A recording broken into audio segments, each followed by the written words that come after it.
Karimnagar corporation smart సిటీగా రూపాంతరం చెందింది. ఇటీవల కాలంలో పలు గ్రామాలు కార్పొరేషన్లో విలీనం చేశారు. Almost state government, central government funds వస్తున్నాయి.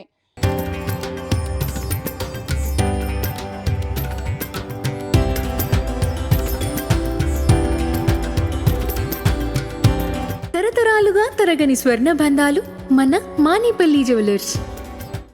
అద్దం తున్కల తీర్చిదిద్దుతామని గత పాలకులు హామీ ఇచ్చారు. తాజాగా సైతం అనేక హామీలు ఇచ్చారు. చాలా ప్రాంతాలు, విలీన ప్రాంతాలు అయితే అభివృద్ధికి ఆమడ దూరంలోనే ఉన్నాయి. పెద్ద పెద్ద భవనాలు నిర్మిస్తూనే ఉన్నారు, కానీ కాలనీలు మాత్రము ఇట్లా నడవడానికి ఇబ్బందికరమైనటువంటి పరిస్థితి. చినుకు పడితే చిత్తడే అనేటువంటి చందానం మారిపోయింది. ప్రస్తుతం మనం కరీంనగర్లో ఉన్నటువంటి రజ్వీ చమన్ సమీపంలో ఉన్నటువంటి సిటిజన్స్ కాలనీలో ఉన్నాం. ఇది బొమ్మకలు 5వ డివిజన్ కిందికి వస్తుంది. ఇటీవల కాలంలోనే గత 7-8 మాసాల క్రితమే ఎన్నికలకు ముందే దీన్ని విలీనం చేయడం జరిగింది, కొన్ని గ్రామాలని. దాంతోపాటు ఈ ప్రాంతం సైతం విలీనం చేశారు. చాలా అభివృద్ధి జరుగుతుందని ఆశించారు. అయితే ఇంకా ఏం పనులు జరగట్లేదని పలువురు కాలనీ వాసులు ఆందోళనకు దిగినటువంటి పరిస్థితి. మనం వారితో మాట్లాడదాం. ఏంటి అసలు ప్రాబ్లం ఏంటి? సో ఏమైంది? మీరు పబ్లిక్ रिप्रेजेंटेशन కలిశారా? रिप्रेजेंटेशन में दे दिया क्या तकलीफ है आपका? ये हम लोग वार्ड मेंबर हूँ, मैं एक्स वार्ड मेंबर ग्राम पंचायत बम्बकल का। ये 7 महीने हो रहा ग्राम पंचायत से जाके म्यूनसिपल में से। मेरा नाम वाजिद अली खान है, मेरा नाम ex ward member corporator, defeated corporator 56 वोटों से हारा मैं।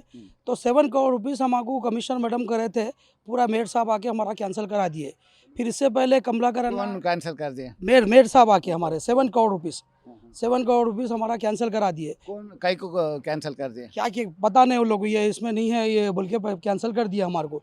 इसके अंदर पानी का लाइन्स नहीं है, करंट के हमला डाले सो ग्राम पंचायत के पोल से आज तक ये लोग मट्ठी भी नहीं डाले हमारे को। म्यूनसिपल में आके 7 मंथ हो गया म्यूनसिपल में आके। और यहाँ के एमएलए साहब गंगूला कमलाकर साहब आगे हमारे को इससे पहले एमएलए गए, हामी दे के गए, मैं को 50 to 70 करोड़ रुपीज़ लगाता हूँ बोल के। आज तक एक मट्ठी भी नहीं लगाए उन लोगों, आज तक एक ट्रैक्टर मट्ठी भी नहीं डाले हमारे को। और हमारे को कोई पूछने वाला नहीं है। ये पूरे बिल्डिंग्स पूरे के पूरे 2 लाख 3 लाख रुपए टैक्स बन रहे। हर घर के पीछे 50,000 टैक्स बन रहे। यह पूरा सिटीजन कॉलोनी रजवी चमन पूरे और 5th डिवीजन में 2 से 3 करोड़ रुपीज़ टैक्स जाता हमारा एवरी ईयर। और हमारे को आज तक कोई पैसा आज तक लगा ही नहीं हमारे को। ये पोल्स भी डाले ग्राम पंचायत से पड़ा है, म्यूनसिपल से एक काम नहीं हुआ हमारा। वहाँ अमरूद में खाली पाइपलाइन डाले बस अंते।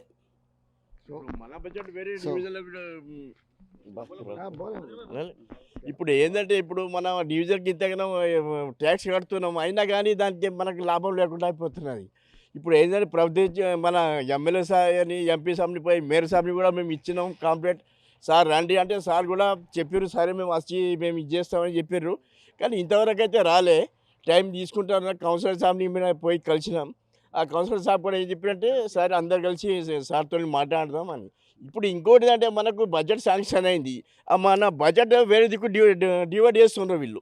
ఇప్పుడు ఏంటంటే మన కాలనీ వాసి ఎంత పరిశ్రమ మీరే చూస్తున్నారు కదా, ఎంత లొందలు. ఇప్పుడు చిన్న పిల్లలు మళ్ళీ వెహికల్స్ అన్ని స్టేక్ అవుతున్నాయి.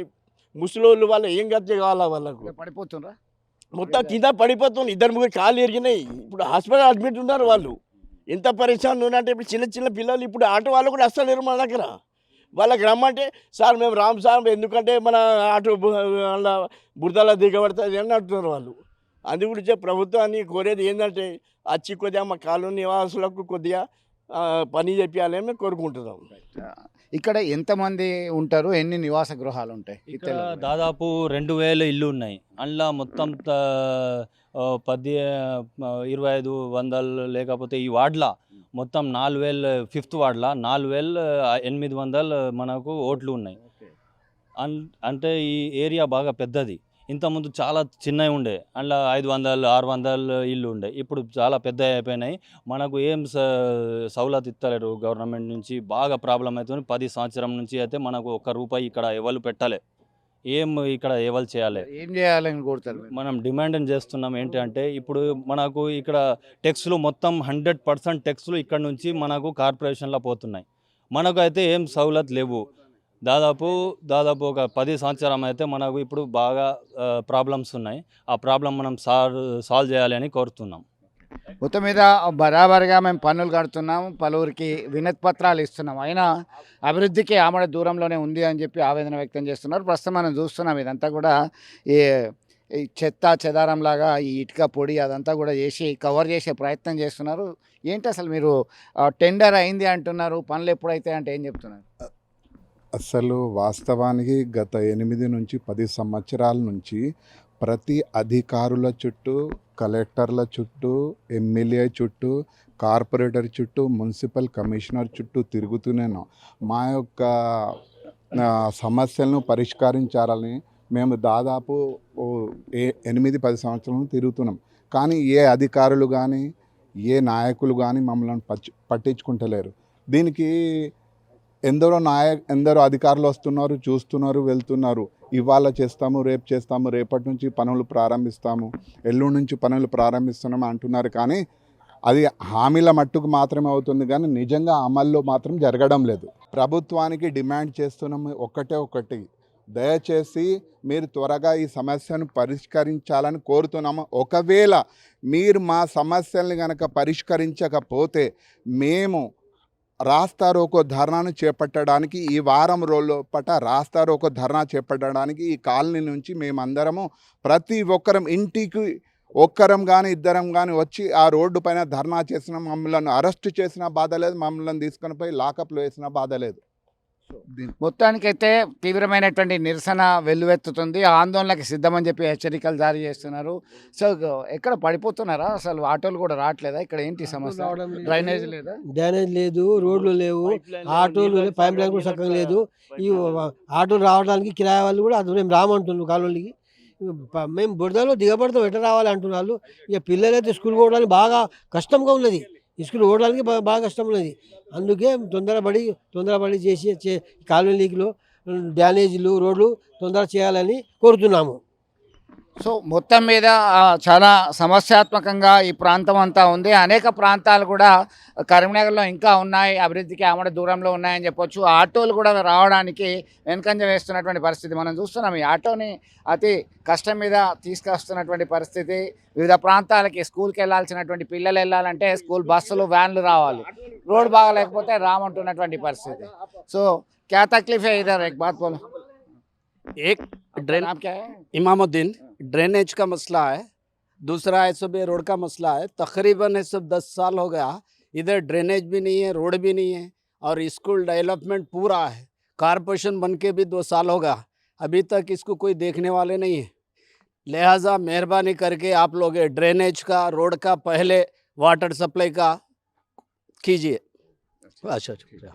కరీంనగర్లో ఇప్పటికే పలు ప్రాంతాల్లో, ఉమ్మడి కరీంనగర్ జిల్లాలోని పలు ప్రాంతాల్లో ఒకవైపు ఈ సీజన్ వచ్చిందంటే చాలు డెంగ్యూ లాంటి వ్యాధులు, భయంకరమైన వ్యాధులు వచ్చి ఇబ్బందులు ఎదుర్కొంటున్నారు. ఇప్పటికే చిగురుమామిడి మండలం, సుందరగిరి లాంటి ప్రాంతాల్లో డెంగ్యూ వ్యాధి ప్రబలుతుంది.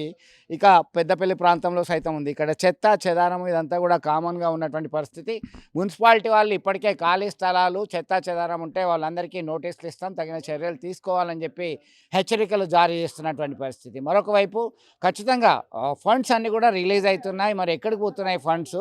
ఈ ప్రాంతం అంతా అభివృద్ధి పథంలో నడవాల్సిందే, మాకు కావాల్సినటువంటి సౌకర్యాలు కల్పించండి, మేము కట్టేటువంటి పన్నులు సైతం ఎక్కడ పోతున్నాయని చెప్పి ప్రశ్నిస్తున్నటువంటి పరిస్థితి సిటిజన్స్ కాలనీ వాళ్ళ నోటి నుంచి మనం వారి మాటగా విన్నటువంటి పరిస్థితి అయితే గమనించవచ్చు. ఇంకా ఇది ఆందోళనకైతే సిద్ధంగా ఉన్నటువంటి పరిస్థితి. దీని దగ్గర చాలామంది కాలనీ వాసులు వచ్చారు. మరో ముఖ్య విషయం ఏమనగా, మేము ఈ ప్రభుత్వం స్పందించి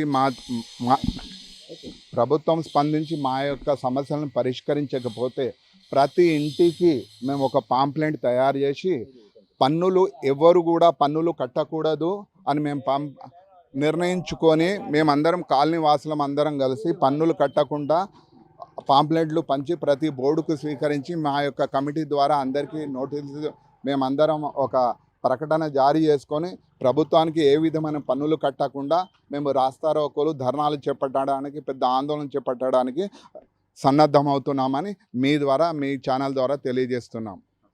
సో ఇప్పటికైనా పాలకులు స్పందించాల్సిందే, ఇదంతా అభివృద్ధి పథంలో పయనించేలా చర్యలు చేపట్టాలి. 2 వీలర్ 4 వీలర్ ఏదైనా సరే ఇక్కడికి రావాలంటేనే ఇబ్బందికరమైన పరిస్థితి. ఎక్కడ పడిపోతామో అనేటువంటి ఆవేదన ఆందోళన ఒకవైపు, చెత్తా చెదారము డ్రైనేజ్ సిస్టమ్ సరిగా లేకపోవడంతో భయంకరమైనటువంటి జబ్బుల బారిన పడేటువంటి ప్రమాదం సైతం ఈ సీజన్లో ఉంది. ఇప్పటికైనా స్పందించి మా బాధను అర్థం చేసుకోవాలని కోరుతున్నారు. లేదంటే ఉద్యమానికి మేము ఖచ్చితంగా సిద్ధమవుతామని హెచ్చరిస్తున్నారు. విడుదల సుమంత్తో కలిసి చంద్రశేఖర్, RTV, కరీంనగర్, రజ్వీ చమన్ ఏరియా.